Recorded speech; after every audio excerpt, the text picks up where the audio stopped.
خالق سے مانگنا شجاعت ہے، اگر دے دے تو رحمت ہے، نہ دے تو حکمت ہے۔ مخلوق سے مانگنا ذلت ہے، اگر دے دے تو احسان ہے، نہ دے تو شرمندگی ہے۔ طبیعت کی نرمی اور سخاوت انسان کو دشمنوں کے دلوں میں بھی محبوب بنا دیتی ہے۔ کوئی تم سے روٹھ جائے پھر وہی خود تم سے ملنے کو ترسے تو اسے کبھی کھونا مت، کیونکہ وہ تم سے بہت زیادہ پیار کرتا ہے۔ رشتے خون کے نہیں احساس کے ہوتے ہیں، اگر احساس ہو تو اجنبی بھی اپنے ہو جاتے ہیں، اگر احساس نہ ہو تو اپنے بھی اجنبی ہو جاتے ہیں۔ اگر انسان کو تکبر کے بارے میں اللہ کی ناراضگی اور سزا کا علم ہو جائے تو بندہ صرف فقیروں اور غریبوں سے ملے اور مٹی پہ بیٹھا کرے۔ جو ظلم کے ذریعے عزت چاہتا ہے اللہ اسے انصاف کے ذریعے ذلیل کرتا ہے۔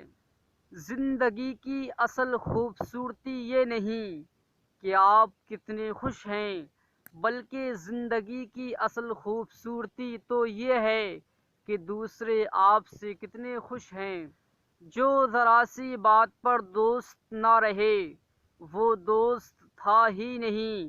جس کو ایسے دوست کی تلاش ہو جس میں کوئی خامی نہ ہو اسے کبھی بھی دوست نہیں ملتا۔ جو شخص تمہارا غصہ برداشت کر لے اور ثابت قدم رہے تو وہ تمہارا سچا دوست ہے۔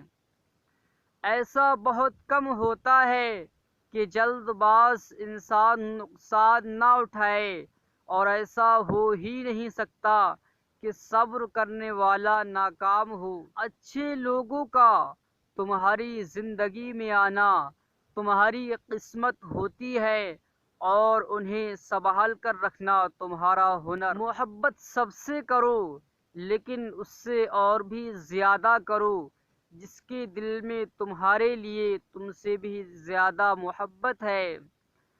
پریشانی آزمائش ہے یا سزا؟ حضرت علی سے کسی نے پوچھا، یہ کیسے پتہ چلے گا کہ جو پریشانی یا مصیبت ہم پر آئی ہے وہ اللہ کی طرف سے آزمائش ہے یا ہم پر اللہ کی طرف سے سزا ہے؟ آپ نے جواب دیا، جو مصیبت تجھے اللہ کے طرف لے جائے وہ آزمائش ہے، جو مصیبت تجھے اللہ سے دور کر دے وہ سزا ہے۔ تو پیارے دوستو، آپ اس قیمتی ویڈیو کو زیادہ سے زیادہ شیئر کریں، کسی کو نیک بات بتانا بھی ثواب کا ہی کام ہے۔ اگر آپ ایسے ہی اسلامک ویڈیو دیکھنا چاہتے ہیں تو چینل کو سبسکرائب کر لیں، پاس میں بیل کا آئیکن دبا لیں تاکہ آپ دیکھ سکیں کل کی ویڈیو سب سے پہلے۔